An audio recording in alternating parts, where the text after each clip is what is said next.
বিসমিল্লাহির রহমানির রহিম। প্রিয় শিক্ষার্থীরা, আজ থাকছে তোমাদের বাংলা প্রথম পত্রের সোনার তরী কবিতার মূল ভাব, গুরুত্বপূর্ণ তথ্য ও কবিতার বিশেষ লাইনের অর্থ ও ব্যাখ্যা, যা তোমাদের পরীক্ষায় কাজে আসবে ইনশাআল্লাহ। সময় অনন্ত, জীবন সংক্ষিপ্ত। এ জীবনে মানুষ তার মহৎ কর্মের মধ্য দিয়ে এ পৃথিবীতে স্মরণীয় বরণীয় হয়ে থাকে। মানুষ মরণশীল, কিন্তু কর্মগুণে মানুষ অমরত্ব লাভ করে থাকে। এই কর্ম নিয়েই বিশ্বকবি রবীন্দ্রনাথ ঠাকুর সোনার তরী কবিতা রচনা করেন। এখানে সোনার তরী বলতে আক্ষরিক অর্থে সোনার দ্বারা তৈরি একরকম কোনো নৌকাকে বোঝানো হয়েছে। অন্যদিকে সোনা যেমন অনেক মূল্যবান, ঠিক তেমনি এই তরী বা নৌকাকে মূল্যবান কিছুর সাথে তুলনা করা হচ্ছে। তবে ভাবার্থ হচ্ছে সোনার তরী বলতে মহাকাল বা সময়কে বোঝানো হয়েছে। এই কবিতার সাধারণ অর্থ হচ্ছে একজন কৃষক অনেক কষ্ট করে ফসল উৎপাদন করেছেন। এই ফসল নিয়ে একটি নদীর তীরে মাঝির জন্য অপেক্ষা করেছেন। মাঝি চলে আসলে কৃষক তার ফসলগুলো নৌকাতে উঠানোর পর নিজে যখন উঠতে চেয়েছিলেন, তখন দেখলেন যে নৌকাতে আর বিন্দুমাত্র জায়গা নেই। প্রিয় শিক্ষার্থীরা, সোনার তরী কবিতায় কবির জীবন দর্শনের কথা বলা হয়েছে। সময়ে ফিরে দেখা যায় পরকালে শুধু নিজ কর্মেরই বৃত্তি আছে। এই কবিতায় কৃষকরূপী কবি মাঝি নামক মহাকালের কাছে তার সকল সৃষ্টিকর্ম তুলে দেয়। এই কবিতায় কৃষক দ্বারা কবি তার শিল্পী স্রষ্টাকে এবং মাঝি দ্বারা মহাকালকে নির্দেশ করেছেন। প্রিয় শিক্ষার্থীরা, আজকের আমি তোমাদের জন্যে সোনার তরী কবিতার বিশেষ বিশেষ তথ্য, যেগুলো তোমাদের পরীক্ষায় আসতে পারে, এই নিয়ে আমি আলোচনা করছি। সোনার তরী কবিতাটি রূপক কবিতা। সোনার তরী কবিতার মধ্যে 42টি লাইন, কবিতার মধ্যে 5টি স্তবক। কবিতাটি লওয়া হয়েছে সোনার তরী কাব্যগ্রন্থ থেকে। কবিতার মধ্যে স্থান পেয়েছে জীবনের দর্শন। কবিতার প্রথম লাইন, গগনে গরজে মেঘ গণ বরষা, কুলে একা বসে আছি নাহি ভরসা। কবিতার শেষ লাইন, শূন্য নদীর তীরে রহিনু পরি, যাহা ছিল নিয়ে গেল সোনার তরী। সোনার তরী কবিতার কেন্দ্রীয় চরিত্র হল একজন কৃষক। সোনার তরী কবিতার যে ঋতুর কথা বলা হয়েছে, ঋতুর নাম হল বর্ষা ঋতু। সোনার তরী কবিতায় রূপকের আড়ালে কবি যে উন্মোচন করতে চেয়েছেন, সেটা হলো দার্শনিক সত্য। সোনার তরী কবিতায় বর্ণিত সাপেক্ষ সর্বনামগুলো হলো যারে, তারে, যত, তত। কবিতায় বর্ণিত নির্ধারক বিশেষণ পদগুলো হলো রাশি রাশি, ভাড়া ভাড়া। কবিতায় বর্ণিত উপস্থাপিত সময় হলো বর্ষাকাল, সকালবেলা, বর্ষণমুখর দিন। কবিতায় মাঝি কিভাবে চলে যায়, এ প্রশ্নের উত্তর হলো পাল তুলে কোনো দিকে না তাকায়। মাঝির নৌকা কি সংকলন হয় না, আর কি হয় না? সংকলন হয় ফসলরূপী কর্মফলের, ঠাঁই হয় না অসহায় কৃষকের। অসহায় কৃষক কেন মাঝিকে হাঁকেন?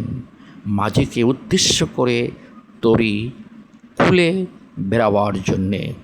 কবিতায় মহাকালের প্রতীক কে? মাঝি। সোনার তরী কবিতায় উপযোগ্য বিষয়টা কি? জীবন দর্শন।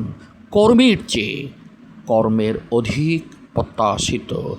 কুলে কতজন বসে আছে? একা, একজন। নদীর রূপ কেমন ছিল? ভরা নদী।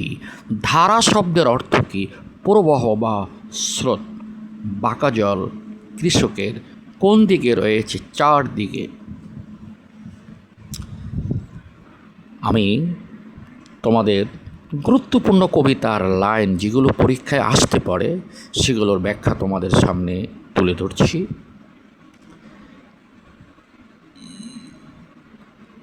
এখন আমারে লহ করুণা করে, কবি কেন কথা বলেছেন? জীবনের শুধু মহৎ কর্ম নয়, কৃষকরূপী কবি নিজেও মহাকালের তরিতে আশ্রয় প্রার্থী। এ কবিতায় কৃষক প্রত্যেক চরিত্রের মাধ্যমে জীবনের দার্শনিক সত্য ও কর্মমুখর পৃথিবীতে এর সার্থকতা উপস্থাপিত হয়েছে। শ্রাবণের ভয়াবহ প্রতিকূল প্রাকৃতিক পরিবেশে এক কৃষক তার সাধনার ধন সোনার ফসল নিয়ে অপেক্ষামান। এমন সময় তরিবে এক মাঝি আসে এবং কৃষকের সব ফসল তুলে নেয়। কিন্তু মাঝি স্থান সংকুলনের কারণে কৃষককে নিতে না চাইলে কৃষক করুণা প্রার্থনা করে মাঝির কাছে। এরপরে একটি গুরুত্বপূর্ণ লাইন, শুধু তুমি নিয়ে যাও ক্ষণিকের হেসে আমার সোনার দান কুলিতে এসে। লাইনটি দ্বারা কবি এখানে বোঝাতে চেয়েছেন সোনার ধান বলতে মূলত কৃষকরূপী শিল্প স্রষ্টা কবির সৃষ্ট কর্মকে বোঝানো হয়েছে। তার কর্মফল যেন মাঝির নৌকায় তথা মহাকালের পঙ্ক্তিতে স্থান পায়, কেননা এতেই স্রষ্টার সৃষ্টিকর্মের সার্থকতা নিহিত। প্রিয় ছাত্রছাত্রীরা, তোমরা কবিতার লাইনগুলো নিয়ে খুব সমস্যা বেশি হয়, যার কারণে গুরুত্বপূর্ণ লাইনগুলো আমি তোমাদের সামনে তুলে ধরছি। এখন যে লাইনটা বলবো খুবই গুরুত্বপূর্ণ পরীক্ষার জন্যে। ঠাই নাই ছোট সে তরি, আমারই সোনার ধানে গিয়েছে বড়ি। শ্রাবণ গগন ঘিরে গণমেঘ ঘুরে ফিরে, শূন্য নদীর তীরে রহিণী পরি, যাহা ছিল নিয়ে গেল সোনার তরি।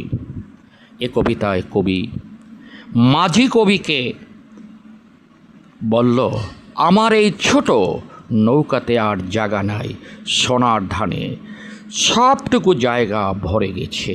তারপর সেই মাঝি তার নৌকা নিয়ে চলে গেল, আর কৃষক তার ফসল নৌকায় ভাসিয়ে নিয়ে সেই নদীর তীরে একা পড়ে রইল।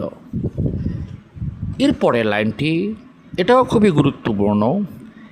একখানি ছোট ক্ষেত আমি একেলা, চারিদিকে বাঁকা জল করিছে খেলা। পরপরে দেখি আঁকা তরু ছায়া মুসি মাখা, গ্রামখানি মেঘে ঢাকা প্রভাত বেলা। এপারেতে ছোট ক্ষেত আমি একেলা। একথা চিরন্তন সত্য, পৃথিবীতে সবাই একাই আসে আবার একাই চলে যেতে হয়।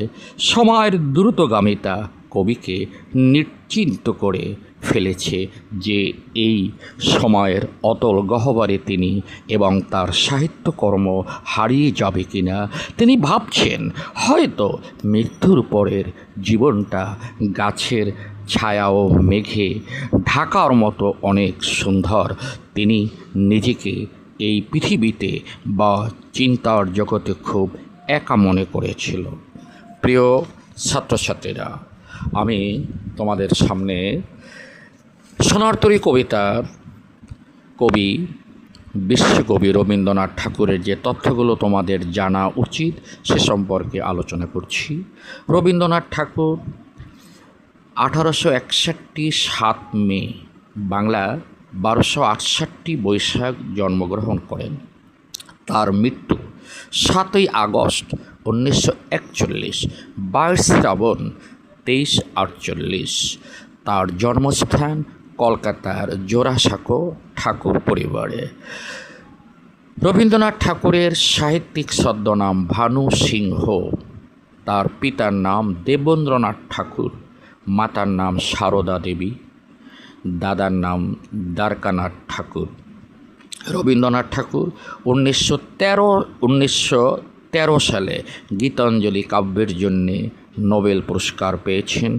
রবীন্দ্রনাথ ঠাকুরের যতগুলো উপন্যাস বিখ্যাত, তার মধ্যে চোখের বালি, গোরা, শেষের কবিতা, গড়ে বাইরে, মালঞ্চ, চতুরঙ্গ, রাজর্ষি, নৌকাডুবি, যোগাযোগ অন্যতম।